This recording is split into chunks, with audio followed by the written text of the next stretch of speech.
Proponent. I'm Laura. I'm Kaitlin. And we are here today to talk a little bit about emotional intelligence. A little bit about playing the game and being self-aware enough. Yes. So it's a difficult thing to do, but it is so important. Absolutely. So we kind of want to talk about, how do you do it and what experiences have you had and maybe some good ones and maybe some bad ones. Right. Yep. So, okay, let's just dive right in. I think about an experience when I first came into our school district, and I have a tendency to be very boisterous, a little over the top at times, and just super energetic. Always in the best way, though. In a good way. It's always with good intentions. But it may come off a little too edgy or a little too much for some people. So in a meeting, and I kind of got a little bit over the top, and I was pulled aside later to say, Laura, you kind of need to read the room a little bit more because everyone else is struggling with certain things, and even if you aren't, you need to tone it down. Ooh, that's interesting. Yeah, it was good feedback for me because at the time there were certain things that were happening in each area and each department, and I was new and I was excited to be a part of the team, and I wanted to show my energy and level of care to other people, and it came off a little bit too far or too much. Yeah. So intentions are good, but again, just realizing that your level of emotion needs to be paired with those around you in the room. So especially from an administrator's perspective, it's really important to, just do as the Romans do, truly. Yes. Yeah. And also know, though, that doesn't mean that if somebody comes into your office and is in a terrible, terrible mood, that you need to match their energy. But Fair. You need to know what to say and what not to say so that mood changes for the better instead of for the worse. Absolutely. You want to be the thermostat. So if they're cold, when they leave your office, they've warmed up. Yes. And they felt cared for. Yes. And so I think that's a huge part of it is emotional intelligence, is just that level of emotion, emotional awareness of what's happening around the room, around your office. When you walk in, how is your admin or secretary? Does she look like she's having a bad day? Right. And just to be self-aware enough, and the same, I will tell you. Yes. I had a boss in my previous role that was up and down and all around. You never knew when that person would walk in, how that person would be perceived. Was she or he having a good day or a bad day? And that's something that you as a leader in school nutrition and as a district, right? Your taxpayer dollars. Right. You need to be at your best all the time. And it's okay to tell your staff if you're having a bad day, listen, I'm not having the greatest day today. Listen, Linda. Listen, Linda. I'm not having a good day today. And now I think we have a little bit different management approach, which is totally fine. Yeah. But I tend to try to talk to my staff as if you do this too. Just like whatever, like it's just a person, right? You're not up here and this person's down here, because we all need to do our roles in order for the work to come out and everything to flow smoothly. And our main goal obviously is to feed the kids. So everyone's important. So I just think it's so important to say, you know what, I'm having a bad day.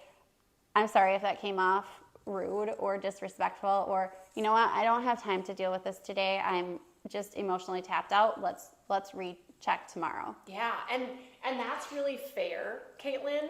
I think that's a really good tip for many of you out there. You may be at your wit's end from something that happened to you in the morning, or your family, or just whatever happened over the weekend. And honestly, it's okay to say not today.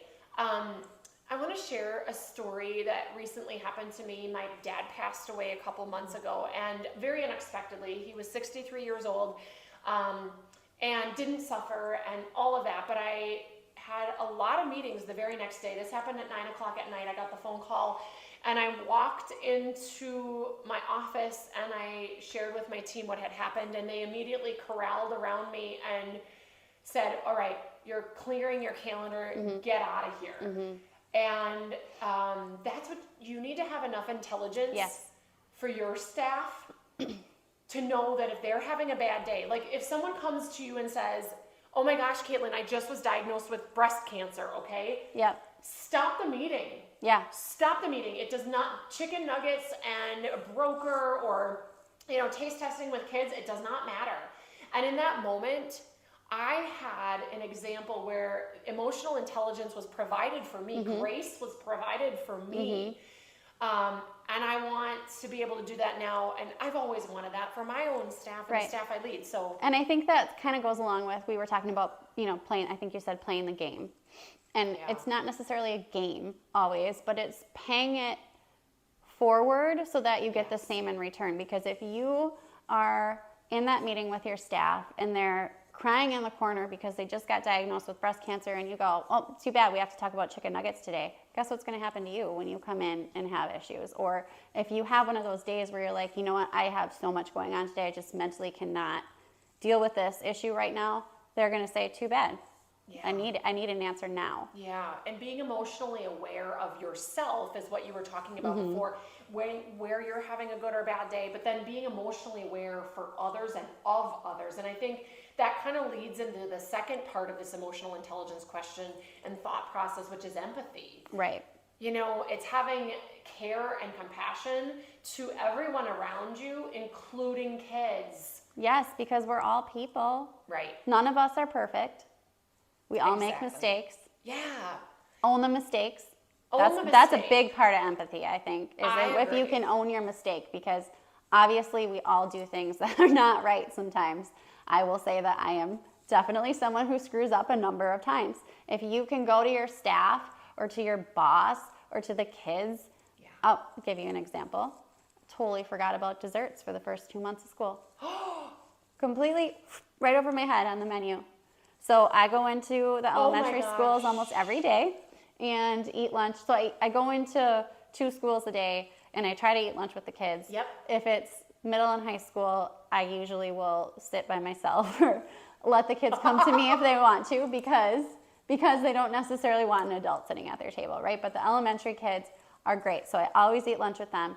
And they said, where are the desserts? We had desserts every other year so far, but we haven't had any this far. So instead of saying to the kids, like, making up an excuse, don't do that. Just tell them, I was just honest. I forgot to put them on the menu. And they all thought it was hilarious. Did they really? Yeah.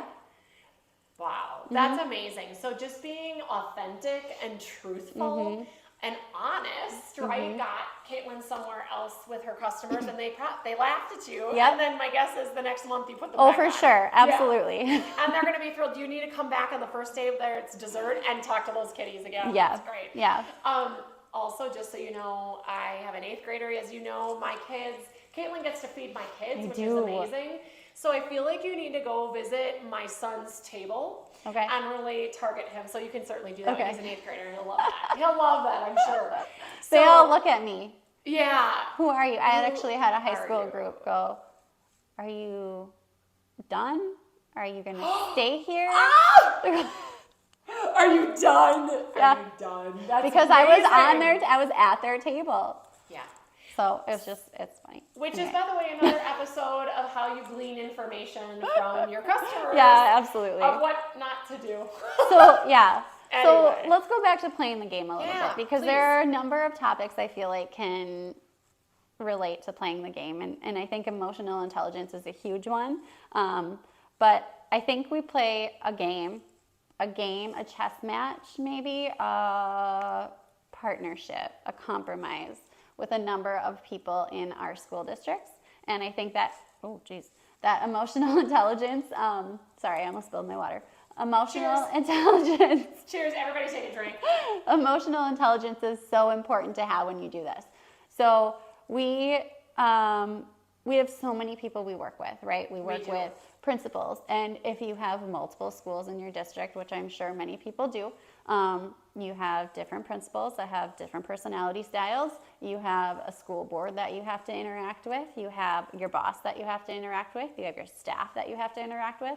So I think it's important to remember when we're going in, and this is, again, the emotional intelligence piece, that we need to work with these people so that our level of operation is good, better, best, not angry. Yeah, I also totally agree with that, Kaitlin. I think it's also, you need to understand who your target population is that you're talking to. If it's your boss, what does he or she need or want? What helps them look good? Ultimately, Yeah. what is it that your staff wants? You know, is it to make their lives a little bit easier on a nacho day? That's Right. a lot of pans and a lot of different food items. How can you make their life easier? How are you self-aware enough to know how they want to be spoken to? What are the words they need to hear so that they understand? And then secondly, what is it that they need so that they look good? I always do that kind of litany or that filter of, am I going to make my boss look better in this particular way that I'm communicating, or is this in this project?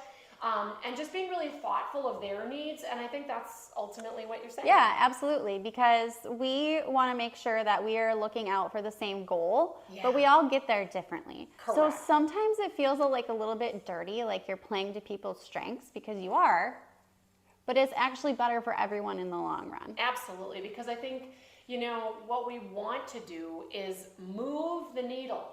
Move the needle from the 1-year plan to the 3-year plan to the 5-year and the succession planning and just the equipment planning and anything and everything we do to make this better for kids. And at year 1, if you ticked somebody off enough that they don't want to work with you anymore, at year 5, when you need something from them, they might not be there. Absolutely. So realizing that the power of connections, if you haven't seen that, we'll link one of the previous episodes into the show notes so you can go back to that, about the power of connections. And I think what we're speaking of now is the importance of developing those connections and maintaining those connections and being just, you know, careful with the way that you play the game, in the words, in the when, not overtaxing your boss, right? So you're not calling that person, texting that person, emailing that person, and asking the same thing in 3 different modes. Because let's be honest, you have a needy staff member, right?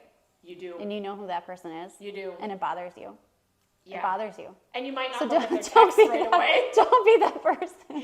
Yes, absolutely. They say that 80% of your time is taken up by like 5 to 10% of those individuals. Don't be that individual. Yeah. So again, being thoughtful and being mindful of their time, because as we all know, it's time or money, and your boss, including yourself and your coworkers, you don't want to waste their time or take up any more of it. So being honoring of that. Yeah, so interesting. I just was reading a book, and one of the things they were talking about in the book was, think about how people hear you speak. So be on the other side of the conversation before you have it, which was so eye-opening to me because I had never thought of it in that sense before. And just because what I want to talk about makes sense to me doesn't mean it's necessarily making sense to the person I'm talking to. So, hint, if you are not understanding what we're saying, please tell us in the comment section. Yeah, good call. Like, I'm thinking about my boss in particular, who is amazing, but also their agenda is much different than mine. Mine is on more of an operational level versus big picture, you know, district-wide thinking. And so how can you speak to those words? So use the right words and use the right module or modality to communicate to that person. I think is important. Yeah, and know you're not going to win everything, and that's okay. Absolutely not. And you know what? If you feel like you're in a position where, so I worked for a district at the time where I wasn't maybe allowed to make all of the decisions that I felt I should be able to make. And it's okay to say to your bosses, you know what, I'll do this for you if this is what you want to do, but just know that I don't agree with it.